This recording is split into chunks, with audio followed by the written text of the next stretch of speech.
Today I want to address all your questions and give you answers regarding making El Ruderai cultured dairy, or what many of us call super yogurt.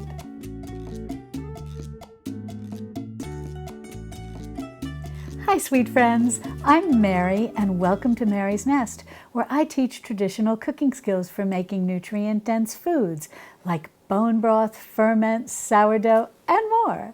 So if you enjoy learning how to be a modern pioneer in the kitchen, consider subscribing to my channel and don't forget to click on the little notification bell below. That'll let you know every time I upload a new video. Now the first thing I want to say is if at any time you want to jump ahead in this video or you're looking for an answer to a specific question, I will have very detailed timestamps in the description and in the pinned comment underneath this video. So you can look through that and identify exactly the information that you need and jump ahead in the video. Also in the description and in the pinned comment, I'll have a link that'll take you to the blog post that'll correspond with this video. That'll be over on my website, Mary's Nest, same name as my YouTube channel. I'll go into a lot of detail in that blog post all about El Ruderai. Plus, I'll have links to the videos where I showed you how to make El Ruderai cultured dairy in a yogurt machine, as well as how to make El Ruderai cultured dairy in an Instant Pot. As we go through the questions and the answers in this video, if new questions pop into your mind, be sure to leave those in the comments below, and I will do a follow-up video where I answer those questions. And if you would like to see me make El Ruderai cultured dairy using alternative milks, such as coconut milk, let me also know that in the comments below, and I'll be sure to do a video about that.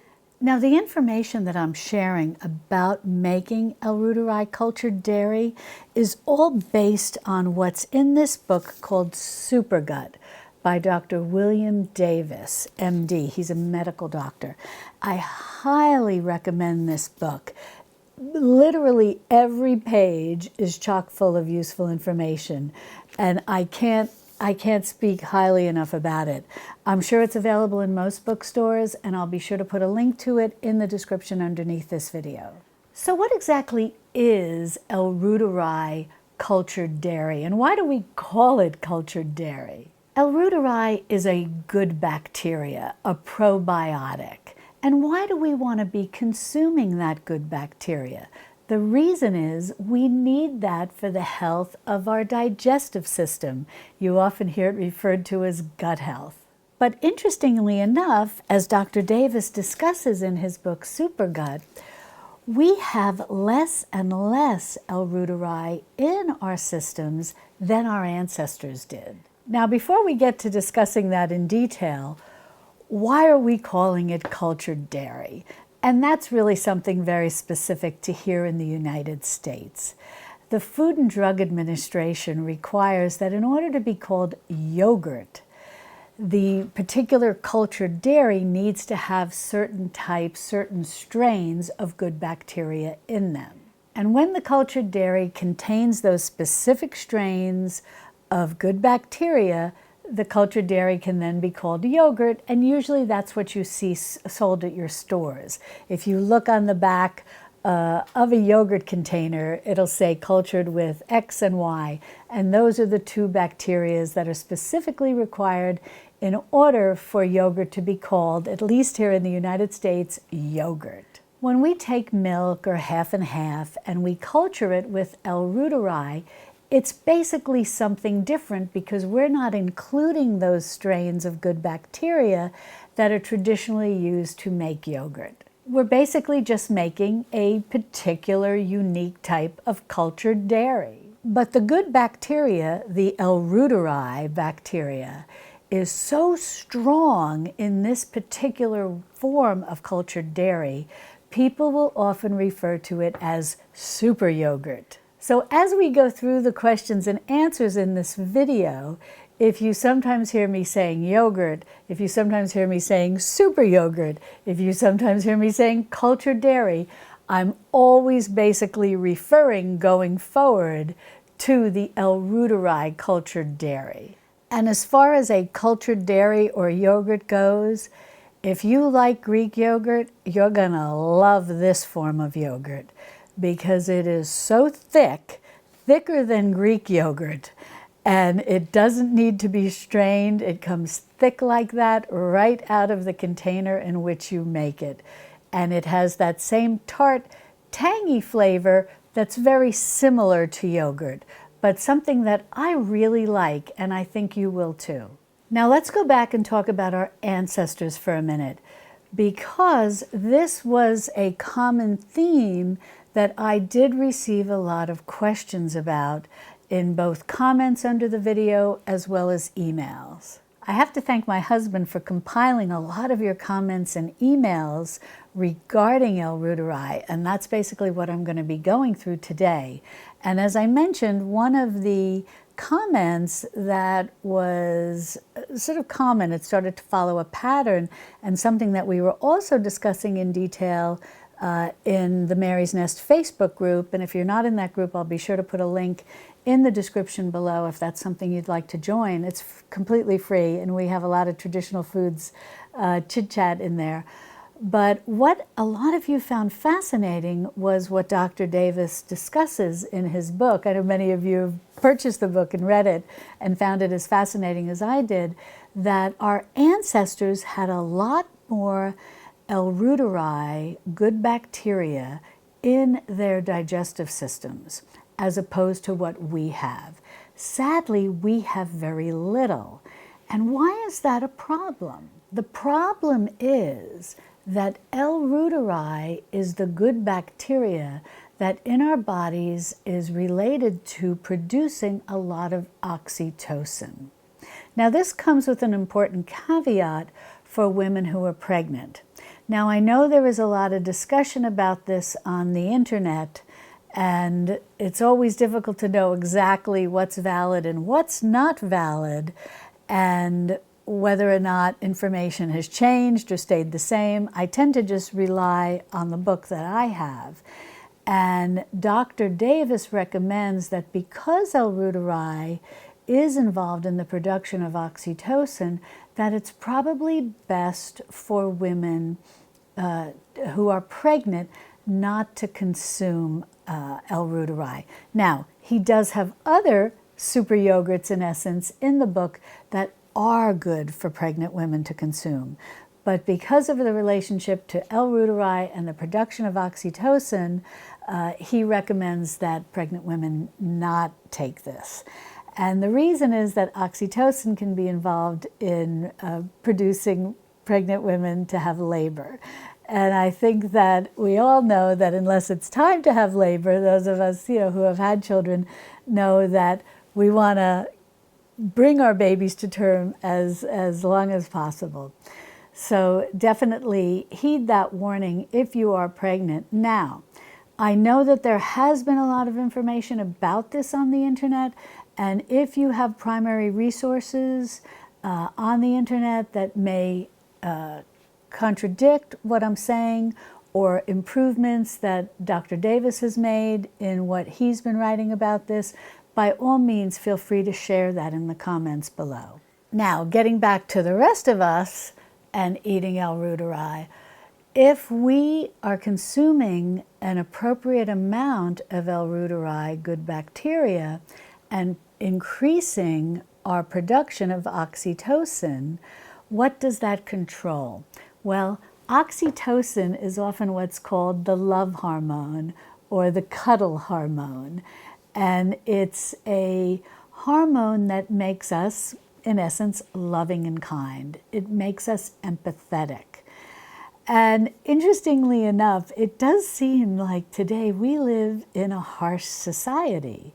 So is there some connection between the fact that we have less L. reuteri than previous generations? I don't know, maybe. Dr. Davis makes some theoretical assumptions about that are quite fascinating and quite interesting. So maybe by increasing our consumption of super yogurt made with the L. reuteri, good bacteria, it may help, who knows, soften our personalities. But the nice thing about eating L-reuteri that can be, in essence, very measured is the fact that it can help us sleep better. And today, in our high-paced and stressful world, many of us will often have trouble falling asleep or trouble staying asleep.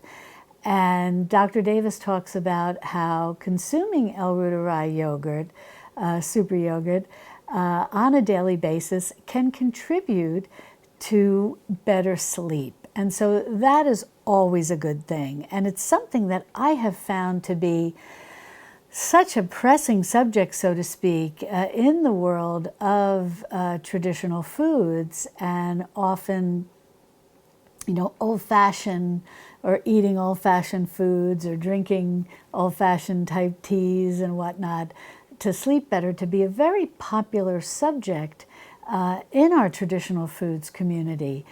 And I have a video where I share with you, and I'll be sure to link to that below, how to make what I believe I call it like a great night sleep tea. And it's a combination of different herbs to make an herb tea over and above just chamomile, or chamomile, depending on how you pronounce it, to help sort of secure the possibility of having a good night's sleep. And that's a very popular video, and a popular recipe. So I suspect that the problems, maybe you would say, associated with falling asleep and staying to sleep challenge many of us. And so if adding L-reuteri, cultured dairy, into our diets can help with that, that's a good thing. Dr. Davis also shares that L-reuteri cultured dairy is very good for our skin. And so from a beauty aspect, the fact that L-reuteri may improve our skin texture and potentially reduce our wrinkles is a plus.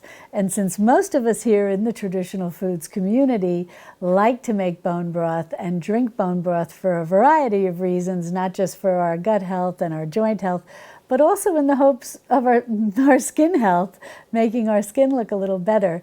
Again, we have something else to add to our regimen of traditional foods by adding in this cultured dairy that may also complement our bone broth for helping our skin. Now, our super yogurt, our L-reuteri super yogurt, is different from store-bought yogurt in a number of ways. One, I already shared with you that the two are cultured with different types of good bacteria. But there's a second difference that's very significant as to why L-reuteri cultured dairy is so good for us. The second reason is that most yogurt, as Dr. Davis explains in his book, that is sold at the grocery store is cultured for 4 hours. On the other hand, the yogurt we're going to make with the L-reuteri, or that we already have made, either if you followed along with the other videos in your yogurt maker or in your Instant Pot, the cultured dairy that we're making with the L-reuteri good bacteria is cultured for 36 hours. And what Dr. Davis found was that when you culture dairy, the good bacteria is basically increasing little by little by little on, think of this as the yogurt culturing continuum. It's increasing little by little by little, getting stronger and stronger and stronger. But then at 30 hours, something very significant happens. All of a sudden, the good bacteria basically explodes, and you get a hockey stick effect like this. And now your cultured dairy is basically a super yogurt because it is so rich in good bacteria, specifically in our case, the L-reuteri good bacteria, that it basically just blows all other cultured dairy products that you would buy at the grocery store out of the water. Now, another question that I received was, well, wow, if I can do this with L-reuteri good bacteria, can I do this with other strains of good bacteria, even traditional strains that make yogurt sold at the grocery store? And the good news is yes. And Dr. Davis covers that in his book. he talks about a lot of different types of good bacteria and how you can culture those either individually to address particular situations, particular health situations that you want to address, or in a group to address a number of different situations that may benefit your digestive tract and your overall body. And those different bacteria, I won't attempt to try and pronounce them. I will put this information in the blog post that'll correspond with this video. But Dr. Davis reviews different good bacteria and what they may be helpful for. In the case of L. reuteri, helpful for sleep and skin. The other good bacteria that he discussed address different issues in the body, maybe like aches and pains, or joint health, muscle health, weight loss, a whole host of things. Now, speaking of weight loss, L. reuteri can help with that too. So there are a lot of good things that L. reuteri can help with, and I think that's probably why, and I'm just taking a guess here, but I'm thinking that that's why Dr. Davis picked L. reuteri to study, because it is actually very useful for many, it's very useful to help many situations in the human body, and it's relatively easy to acquire. You can purchase it online. You may find it at your local health food store or in the health food aisle, at your local grocery store. So there's a lot of reasons why to study L. reuteri. But he does address other good bacteria and the things that they can help with, and provides resources on how to acquire these. When I did do research on these other forms of good bacteria, what I found is that, yes, they can be a little more difficult to locate, and they can be a little more costly. So my advice is to start with L. reuteri, learn to make this well, and then over time, if you want to start experimenting with some of these other good bacteria, or even just making a more super cultured yogurt, traditional yogurt, to differentiate that from the L. reuteri super yogurt, but just a traditional yogurt from the grocery store, and you want to try making that stronger, you can certainly experiment with that as well. And that's a little easier to do because you can start that out with some yogurt that you purchase from your grocery store, as long as it has live cultures. Another common question that I received was, why do I need these L. reuteri tablets? What's this all about? And do I have to use these for every single batch? And all great questions. What you need to do to start when you make L. reuteri yogurt for the very first time, you do need to acquire the L. reuteri tablets. And I'll put a link to the ones I use in the description below. The ones I use are the same ones that Dr. Davis and his team used in making their versions of L. reuteri and studying it, and studying the good bacteria counts and so on and so forth. There is a cost associated with that. It's not outrageous, and I feel that it's well worth it for what we're going to achieve as an end product. And the good news is you just need to buy those tablets once to make your first batch of super yogurt. You do not need to buy those tablets again. Let me explain. You're going to use 10 tablets, you're going to crush them, and you're going to mix them with a little bit of milk or half and half. Dr. Davis recommends using half and half because he's very pro good fats for your diet. And I think that'll make the people who like a low-carb diet and a keto diet happy to hear. Can you use cream or heavy whipping cream? Yes. However, I would suggest starting with the half and half and seeing if you like the texture.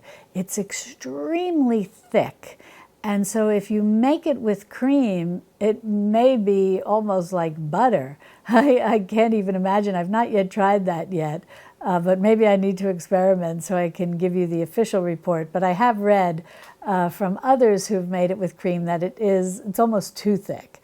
And yes, you can make it with milk. It won't be as thick, but that's definitely a possibility.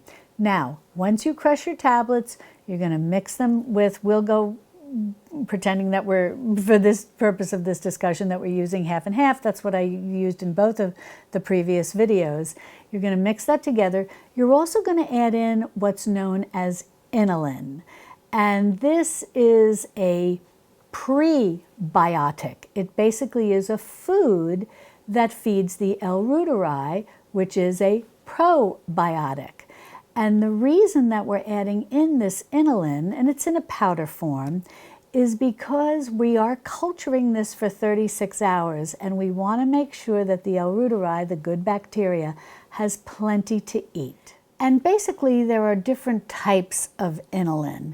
What inulin is, as I mentioned earlier, is a prebiotic. It's a food for the probiotics, and it's sometimes made from chicory, it's sometimes made from Jerusalem artichoke, and various high fiber type ingredients. Those of you who have been with me for a while know that I'm a big fan of Donna Schwenk. She has the website, YouTube channel, many books. I believe for the most part they go by the name The Cultured Life. And she is a big fan of making cultured foods.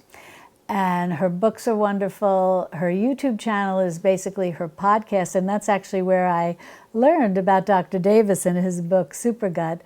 And she is a very interesting woman, and she also sells a combination of these prebiotics, these inulins, mixed together.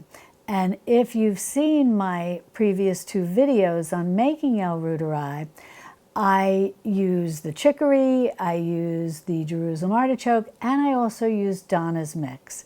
And they all come out great. For the most part, they really don't impart any significant flavor, but they all work well. And I do recommend that you use some type of inulin.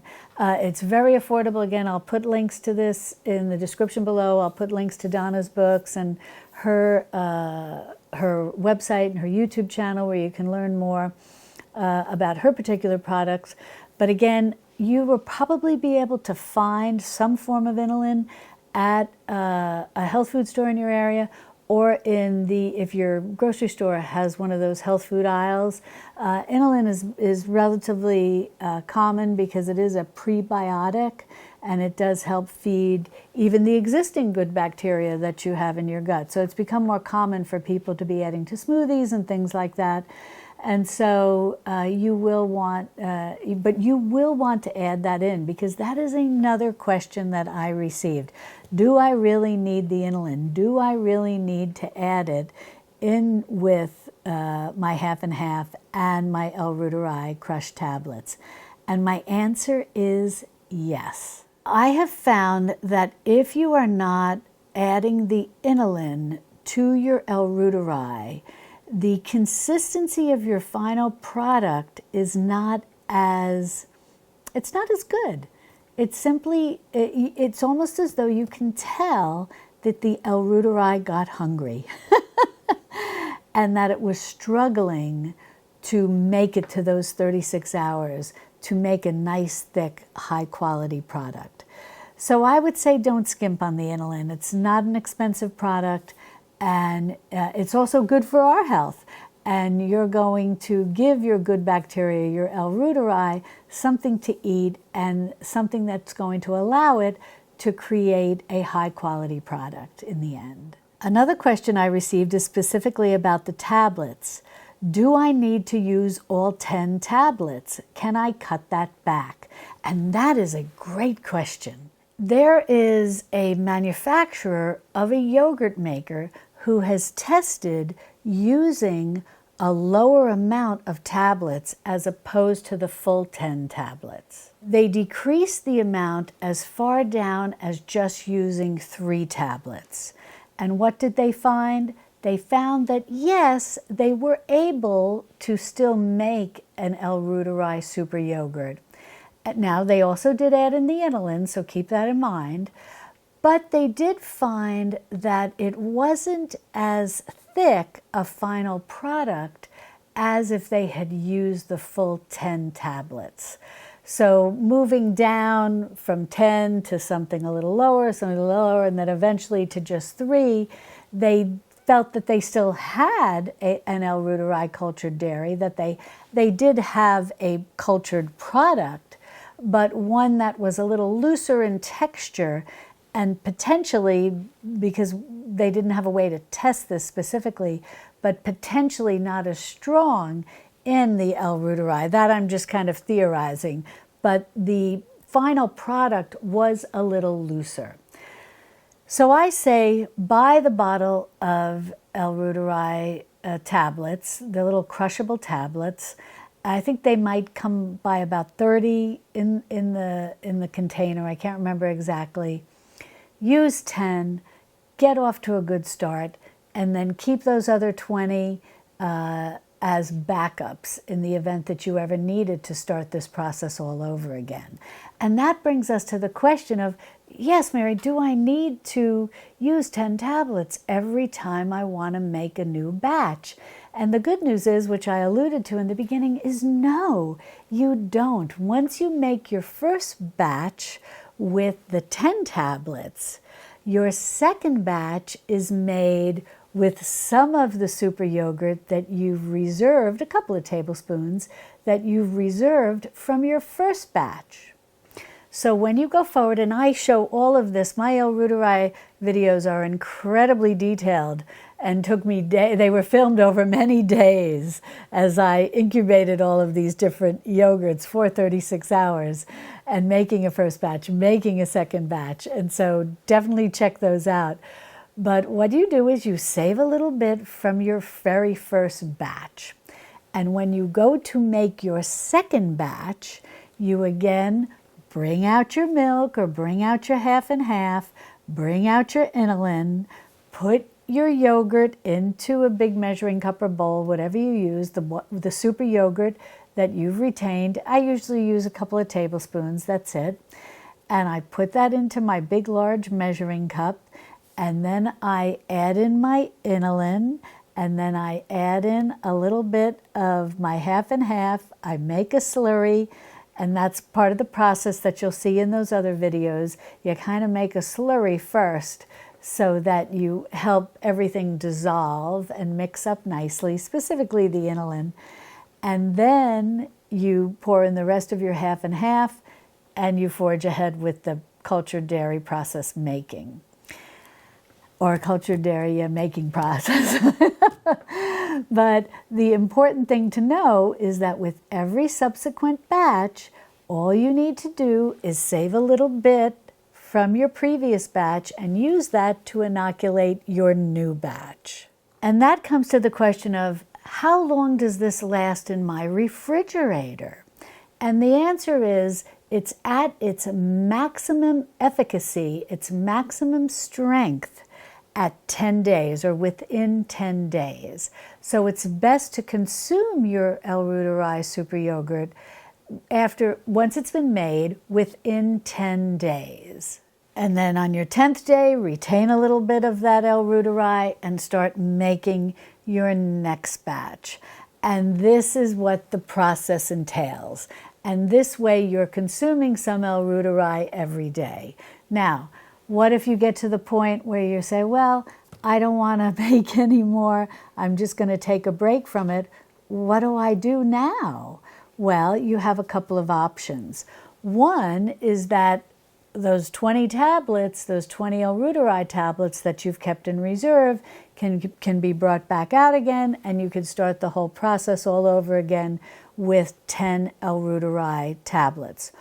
Alternatively, and this is not, everyone has different results with this, so I'm just going to share this with you.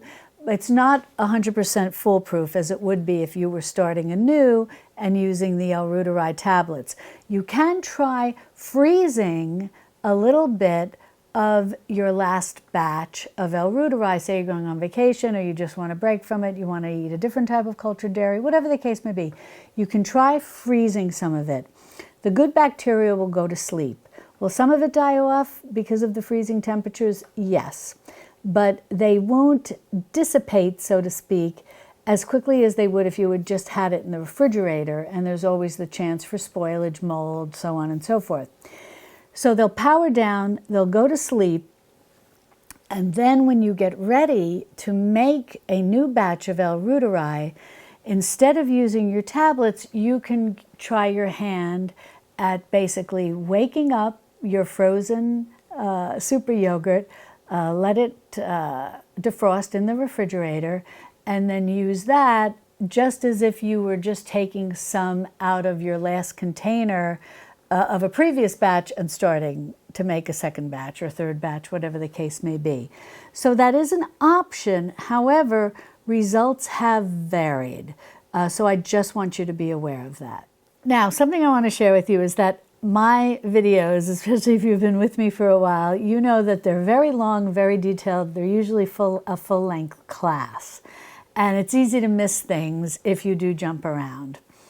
And so I did get some comments where people have shared with me that they didn't catch what temperature they were supposed to culture this super yogurt at. And so I want to go over that, and I want to go over some of the details associated with variables in the temperature and variables if you want to mix other good bacteria, other probiotics with your L-Reuteri. In Dr. Davis' book, Supergut, he recommends that you culture your L-Reuteri, when it's all by itself, at 100 degrees Fahrenheit. You can do this in a yogurt maker that allows you to set the temperature to 100 degrees Fahrenheit. You can do this in an Instant Pot that may have a yogurt option or a sous vide option that allows you to set it to 100 degrees Fahrenheit. You may also be able to do this with a traditional sous vide that you can set to 100 degrees Fahrenheit. And that's actually Dr. Davis' preferred way for making his super yogurt, his super cultured dairy. But you can also experiment in your oven to find out if it does have an internal temperature of 100 degrees Fahrenheit when it is turned off and all that's on is maybe the electric light or the pilot light. And you can buy a very inexpensive oven thermometer. You can put it in there and you can see what the temperature comes up to. If it comes up to around 100 degrees Fahrenheit, you can certainly put your L-Reuteri mixture in there and experiment and check on it after 36 hours and see if it did in fact culture. So that's when you're just doing L-Reuteri, and that's when you're able to use some type of device, vessel, that can maintain 100 degrees Fahrenheit. A little under 100 degrees Fahrenheit, a little over 100 degrees Fahrenheit. Dr. Davis assures us it's not a big deal, but 100 degrees Fahrenheit is the sweet spot. What you do need to watch out for is that you do not want to culture your L-Reuteri super yogurt at anything higher than 109 degrees Fahrenheit. Once you get over 109 degrees Fahrenheit, you may start killing your L-Reuteri good bacteria, and so you don't want to do that. Now, what if you want to mix L-Reuteri with some of the other good bacterias that Dr. Davis discusses in his book? Can you do that? Definitely. If you want a super yogurt that covers a whole host of things to help provide good nutrition for our bodies, you can definitely do that. And the good news is, because L-Reuteri can tolerate up to, but not above, 109 degrees Fahrenheit, it allows you the ability to mix it with some other good bacteria that requires more than 100 degrees Fahrenheit to culture properly. So if you find that you have good bacteria and their sweet spot, when you read about it in the book here, is 104 degrees Fahrenheit, you can definitely mix that with the L-Reuteri and culture everything at 104. If you find that you have something that requires having to be cultured at 106 degrees Fahrenheit, you can mix that with your L-Reuteri and you can culture everything at 106 degrees Fahrenheit.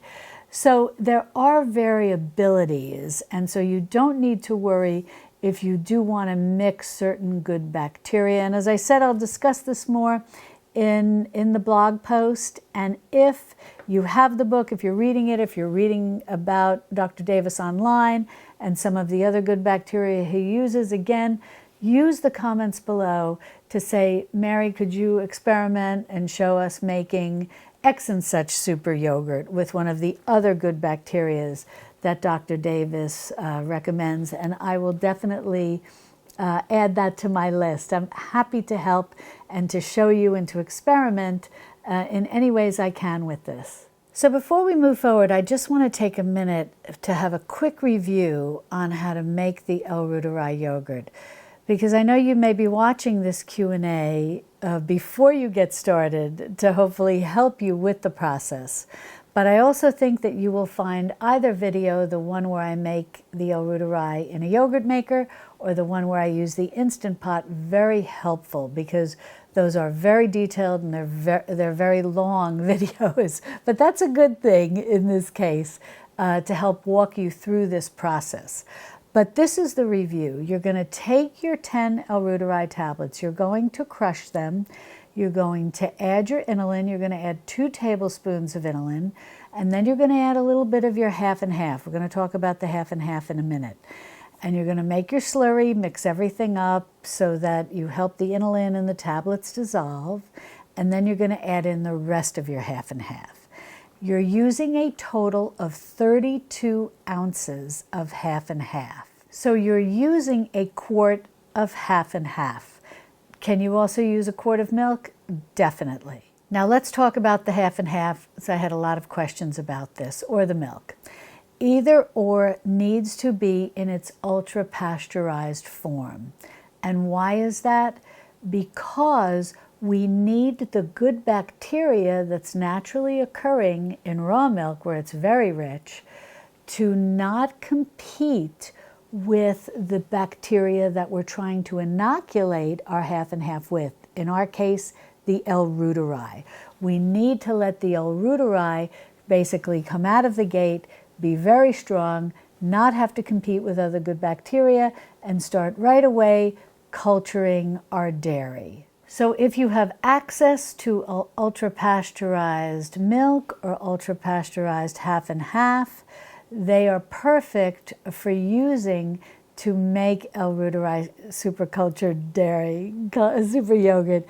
And I know that'll make many of you happy who you have shared with me. That's the only type of milk or half and half that you can find in your grocery store.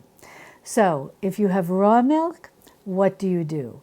You're going to want to heat that to 180 degrees Fahrenheit, and you're going to want to keep it at 180 degrees Fahrenheit for around 20 minutes. If you make a homemade version of half and half, where you have half raw milk and half raw cream mixed together, you'll simply want to do the same and heat the entire mixture to 180 degrees Fahrenheit and keep it there at 20 minutes. Now, if you're using raw milk that's not been homogenized, which is different than pasteurized. Homogenization is the process that basically, for lack of a better scientific explanation, kind of blasts everything in the milk to make it stay together so that the cream doesn't rise to the top.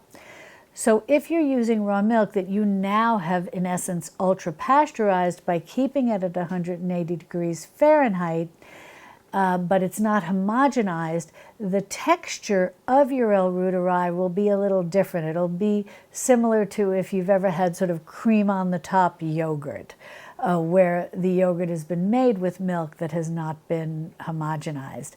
That cream is going to be more dense and thick on the top, and your milk on the lower part is going to be less dense but still cultured very much in the texture of yogurt. Or even more, I should say, than in the texture of yogurt. Since this is whole milk, it's going to be a little closer to store-bought Greek yogurt. But that cream on top is going to be, as I had alluded to earlier, I have not made El Ruderai using all cream, and I've not made El Ruderai using raw milk. I don't have a plethora of raw milk available to me, but when I do have it available to me, I prefer to drink it, or if I culture it, I just like to clabber it. And if clabbering is something that's interesting to you, let me know and I'll be happy to share that information. I also show how to clabber milk in my new book, The Modern Pioneer Cookbook. So if you've got the book, you can look that up in the homemade dairy section and you have all the information for you how to clabber milk. And when I do have raw milk available to me, once we get a little bit out of this drought and temperatures cool down a bit, I will definitely show you how to clabber milk. Now, if you're making this with milk that you've bought at your grocery store or half and half that you've bought at your grocery store, and it's pasteurized, you will still want to do the same process where you put that into a saucepan, bring it up to 180 degrees Fahrenheit, and keep it there for about 20 minutes. Then you can use that to make your super cultured dairy. However, your super yogurt. But keep in mind, we're heating it up to 180 degrees Fahrenheit in both the first example where I talked about with raw milk and now in the example with pasteurized milk. So what we need to remember is that yes, we can go ahead and use that to make our El Ruderai super yogurt, but we need to make sure we allow it to cool down to 100 degrees Fahrenheit before we proceed with the process. Now, if you're starting with ultra-pasteurized milk, you don't need to worry about any of that, or ultra-pasteurized half and half. You can just proceed with the recipe as is. Now, should your milk or half and half be at room temperature, or should it be cold? To be honest with you, I know some of you have told me it's easier for you to mix the crushed tablets, especially for the first batch, the crushed tablets and the inulin, if you've allowed your milk or half and half to come up to room temperature. I've tried both room temperature and right out of the fridge. I haven't found it to make any significant difference in the end product. So do whatever works best for you. Now, another question that I want to address that I get from my sweet friends across the pond is, what is half and half, Mary? Half and half is something that's very commonly used here in the United States as what we would say putting cream in our coffee. It's not heavy whipping cream, it's not table cream. It instead is cream that has been mixed with whole milk, which makes it a lighter product and perfect for adding to coffee for people who like cream in their coffee. You can make this homemade by taking some whole milk and mixing it with what cream is available to you. If you have light cream or table cream, that can work very well. If you have heavy cream or heavy whipping cream, these all have different names, and the amount of fat they contain varies based on their name. Light cream and table cream being a little lower in fat, heavy cream and heavy whipping cream being a little higher in fat, but it's basically just cream. And whatever cream is available to you, you can take equal parts and mix that with equal parts of whole milk. But again, when you're making a homemade type half and half, the cream is always going to be floating to the top because the two have not been homogenized. So your end product is going to be more like I explained with the people, to the people who might be using raw milk. Anything that's not been homogenized, that's not been blasted to stay together, will separate during the culturing process. But this is a different separation than creating curds and whey, which we're going to talk about in a minute. What you need to keep in mind is that the cultured yogurt, the cultured dairy, the super yogurt on top is going to be thicker, quite thick. And then you're going to have your cultured milk on the bottom, which will be more like a store-bought Greek yogurt. Alternatively, what might be the best thing for you to do if you do not have a homogenized half and half available to you and you want to create a total product that is more similar to the Greek yogurt sold at the grocery store.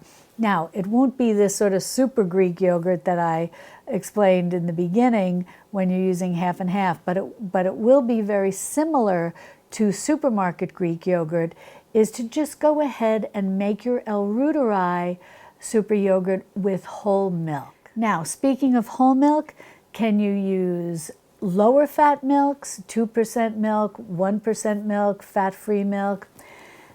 Dr. Davis does not recommend it, although you can certainly try it. He does not recommend it because he feels having the good fats in the El Ruderai yogurt are very beneficial to our health.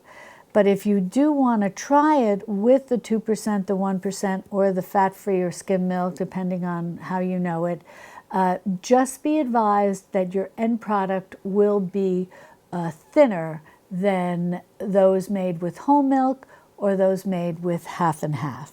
Now we're going to take a minute and talk about what the consistency of that first batch looks like, because many of you were very concerned that you had made a mistake and done something wrong. But I'm here to tell you, you didn't. The first batch is very unique and it's very different than your future batches. And that's because when you make your first batch, even when you do everything right, even when you have your tablets, even when you have your inulin, even when you've got your half and half, even when you culture it all at 100 degrees Fahrenheit, your first batch will appear curdled. And what do I mean by curdled?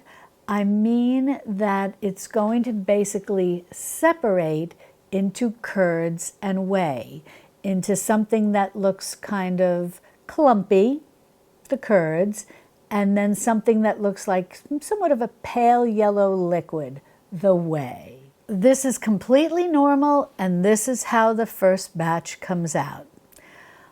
All you need to do is just take a little whisk. I like my little magic whisk. If you've been with me for a while, you see me use that a lot. And you just whisk it back together, refrigerate everything, and you'll be 100% fine. When you use some of that first batch to make your second batch, which we talked about earlier, you will find that your second batch is going to look like a typical yogurt or a typical cultured dairy, and it'll all be intact. So when your first batch comes out looking all curdled, don't worry, you're on the right track and it's nothing to worry about. Now, an interesting question that I received, my husband was very sweet to compile them here for me, was about the size of the vessel used to make your super yogurt in. Does it matter? And my experience has been that no, it does not matter. I make it in the little yogurt jars in the yogurt maker. And I should clarify that the yogurt maker that I was using was one that had all the little jars. And it came out very nicely in that. You'll see in the video, the first batch is, as I described, curdled. The second batch is not. And I personally have found making the super yogurt in the little jars is very nice and very convenient.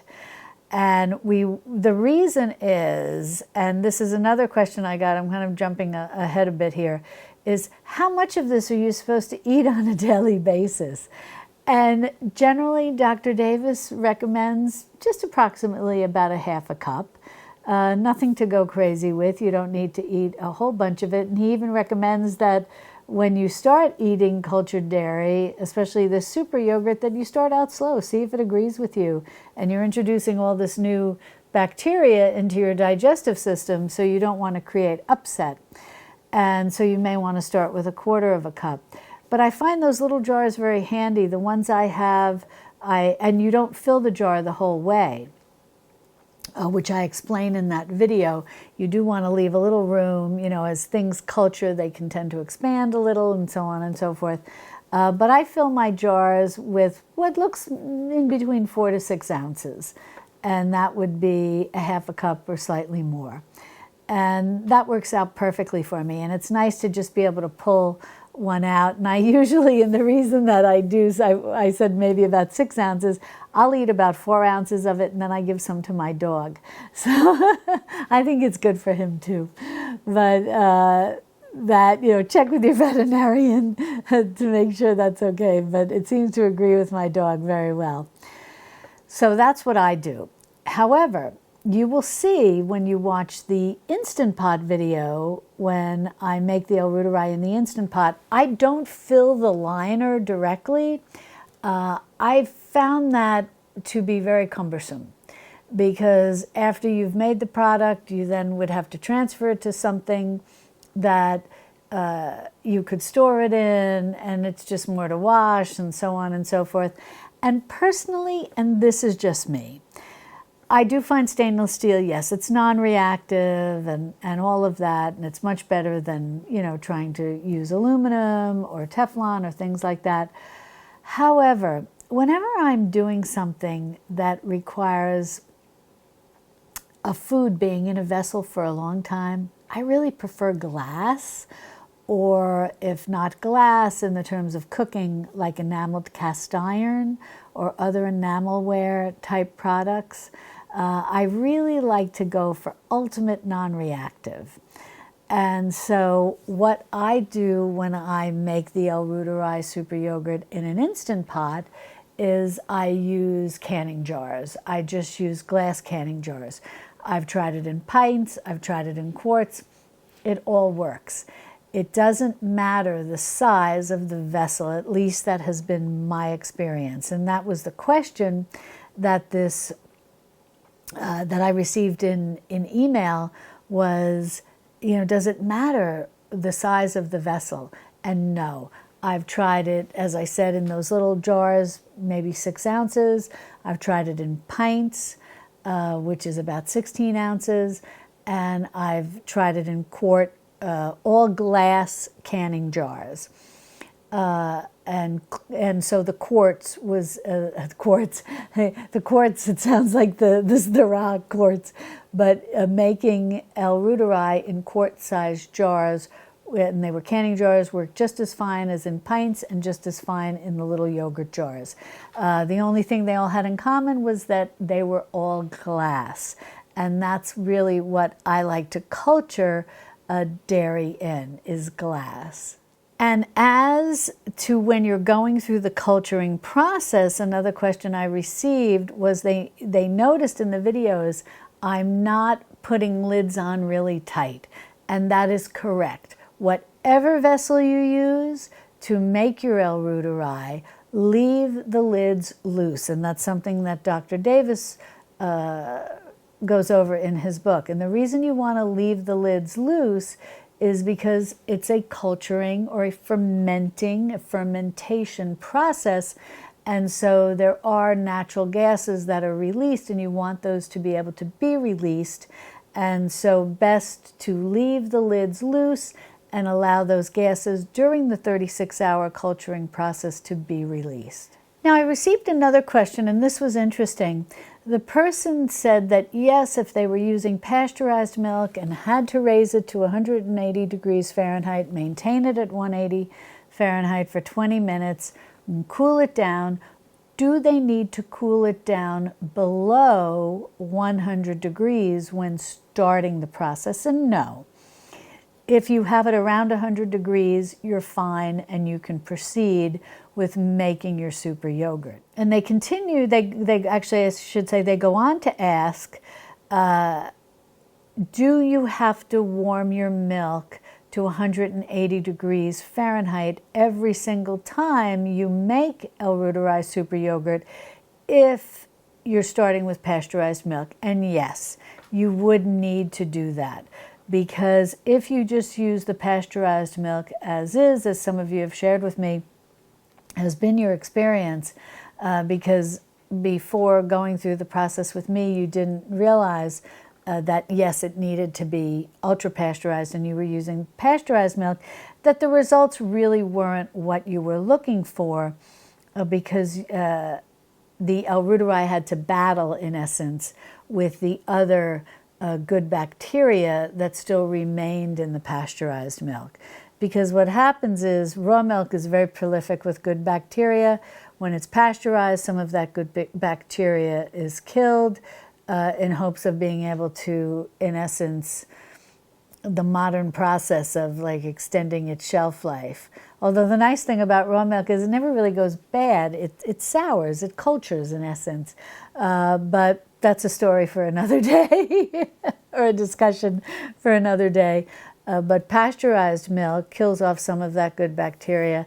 And then ultra pasteurized milk kills a lot of it off. And so it makes it very easy for the L. reuteri to proliferate. It doesn't have to battle a lot of other good bacteria.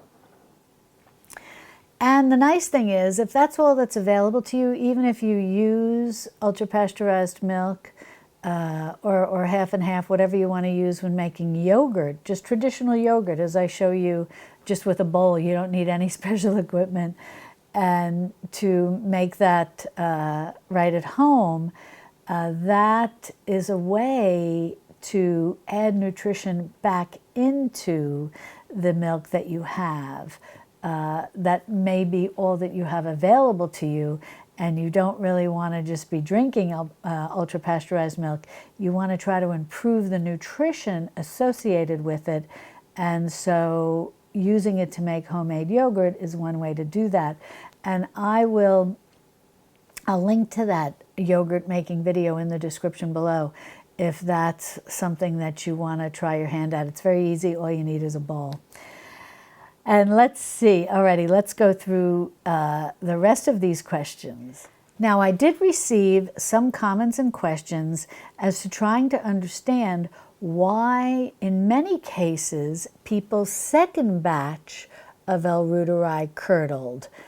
Not as much, not as large a separation as their first batch, where the curds were floating on top and the whey was down on the bottom.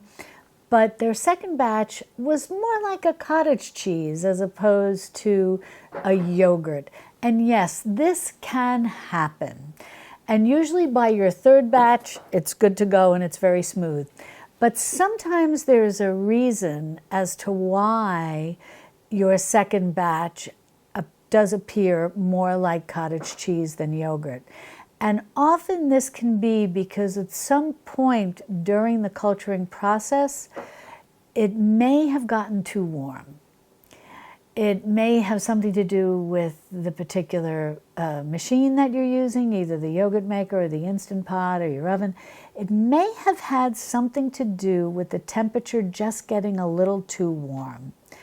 And therefore, the culturing process went slightly awry, so to speak, and wasn't 100% maintained for the majority of the time at 100 degrees Fahrenheit. That can happen, and some of you have shared with me that you were very surprised when you felt your jars or either in your yogurt maker or in your Instant Pot, that they did seem a lot warmer to you than 100 degrees Fahrenheit.